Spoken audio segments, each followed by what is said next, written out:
مساء الخير وأهلا وسهلا بكم في قناة أرت مراد، وتحية لكل المتابعين.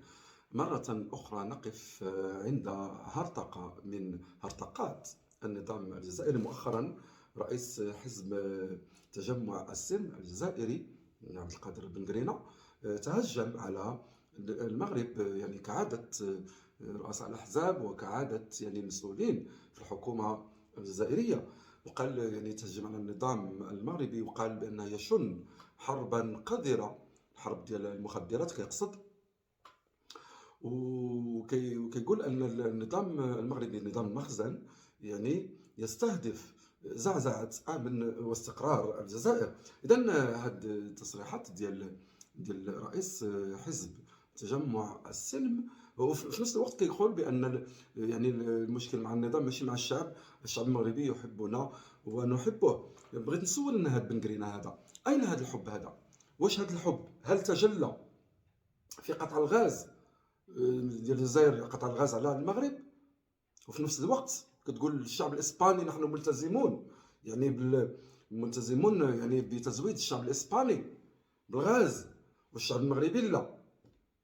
كذلك بالنسبه لكوبا، كوبا الشقيقه، هيا ودني، كوبا آلاف الكيلومترات كتبعدنا عنها، ما كيجمعنا الجزائر، ما كيجمعها بينها وبين كوبا لا تاريخ ولا دين ولا لغة. مع ذلك كوبا الشقيقة والمغرب، يعني شعب المغرب يعني شعب عدو.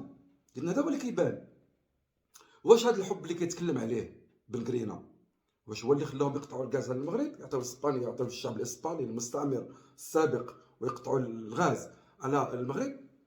واش هذا الحب هو اللي دفع الحكومة الجزائرية أنها تطلب من البرتغال أنها تلغي المشاركة المغربية؟ هذا واش هذا حب؟ واش هذا الحب هذا هو اللي دفع الجزائر أنها تدعم البوليزاريو منذ 1975 حتى الآن، وكيشنوا هجمات على المغاربة؟ إذا واش هذا حب؟ كذلك إغلاق الحدود وإغلاق المجال الجوي وقطع العلاقات الدبلوماسية، هل هذا واش عنده علاقة بالحب؟ إذا على لسان الحكومة ديال النظام الجزائري دائما المخدرات المروك، المخدرات المروك، المخدرات المروك. وأنا أقدر أن المخدرات اللي كتمشي لأوروبا عن طريق إسبانيا، يعني أنا أقدر أنها أضعاف مضاعفة على اللي كتدخل عبر الحدود ما بين المغرب والجزائر. ومع ذلك ما عمر إسبانيا ما قالت لنا جار سوء، ما عمر إسبانيا ما قالت لنا يعني أن المغرب يشن حرب قذرة على إسبانيا. ما عمر إسبانيا ما قالت، أو لا شي دولة أوروبية أخرى اللي كيوصلها القنب الهندي المغربي، ما عمر إسبانيا ولا دولة أخرى أوروبية قالت بأن المغرب يستهدف أمن واستقرار يعني هذه الدولة الأوروبية. ما سبقش هذا الشيء هذا. إذا الجزائر احنا ما ذنبنا، احنا ما ذنبنا أننا نقع في أرض تولدنا فيها، في واحد الأرض اللي كتنبت هذا النوع ديال المخدر المتوسط. شنو الذنب ديالنا؟ هناك دول كثيرة كتنتج هذا النوع ديال القنب، بحال لبنان، بحال باكستان. مال لبنان الدول المجاورة لها بحال الأردن، بحال فلسطين، بحال سوريا، بحال العراق، مال هاد الدول هذه اللي مجاورة للبنان؟ كذلك مصر، مالها ما كتشكاش من لبنان وكتقول أن لبنان باغية تزعزع الاستقرار ديالنا أو لا تشن علينا حربا قذرة؟ بالعكس تماما.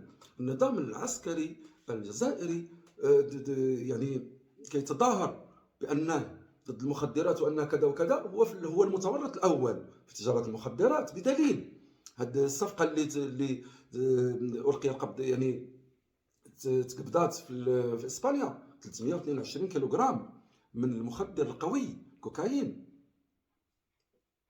إذا موجهة للسلطة، موجهة للجزائر طبعا، واللي يقف وراء هذه الصفقة ناس نافذين، يعني جنرالات.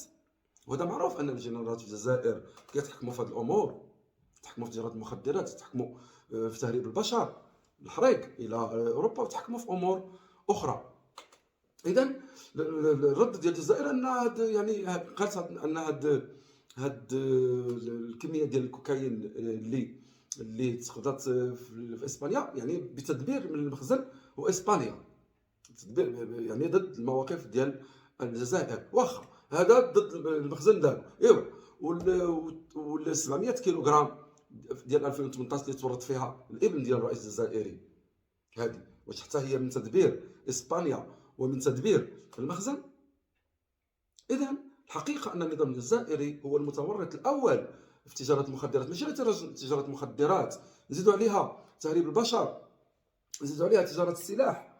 كما استفدنا ذلك من الاعترافات ديال بنويره اقرب المقربين الى قائد اركان شنقريحه الجزائري. اذا الفيديو ديال بنويره متداول عبر وسائل التواصل الاجتماعي كيبين بوضوح ان شنقريحه وان العسكر في الجزائر متورط في تسهيل مرور المخدرات من الحدود المغربيه، هو اللي كيسهل.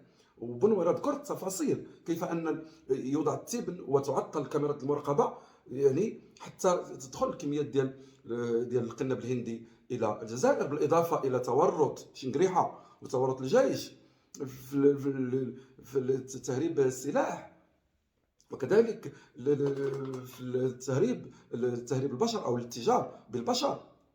اذا هذه النقطه بالذات ديال المخدرات النظام الجزائري قبض فيها يعني واحد القبضه صحيحه، يعني كوسيله لتمرير ونشر الكراهيه بين الشعبين في اطار يعني خلق ذاك العدو كلاسيك، العدو الخارجي اللي كيتخذوا النظام الجزائري كمبرر لإخافة الشعب الجزائري بقصد البقاء في الحكم وإيجاد مبرر للبقاء في الحكم.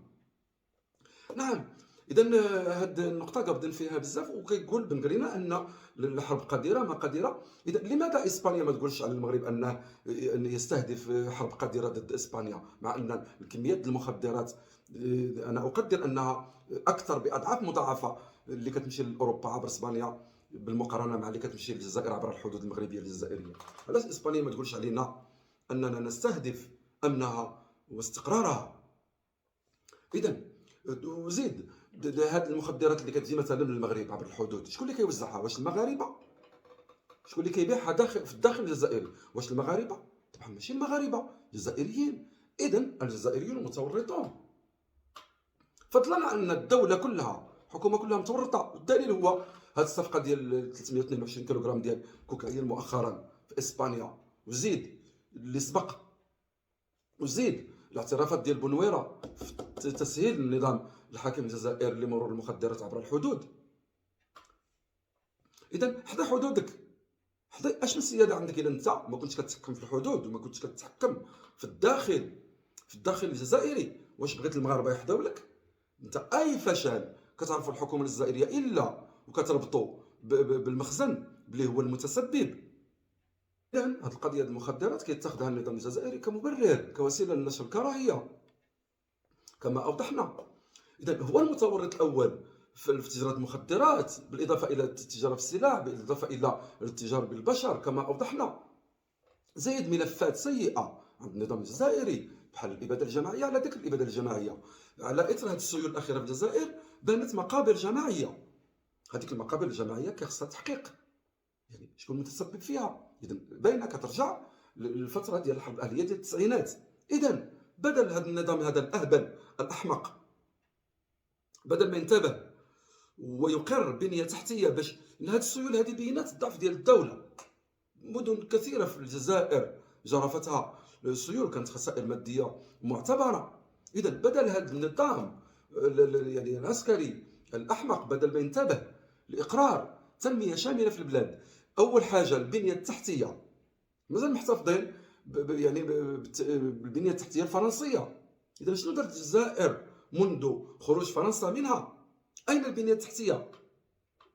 فين وصلتوا في تامين يعني في ملفات الامن الغذائي والامن الطاقي؟ حنا كنعرفوا بان الجزائر راه وصلت للحيط بالنسبه للطاقه. الاتحاد الاوروبي دايرين 2032 ما تبقى حتى طوموبيله الدور في اوروبا كتمشي يعني بالمحروقات بليسونس ولا الغازوال. اذا شنو الجزائر راه موجده لهذا الواقع اللي قريب.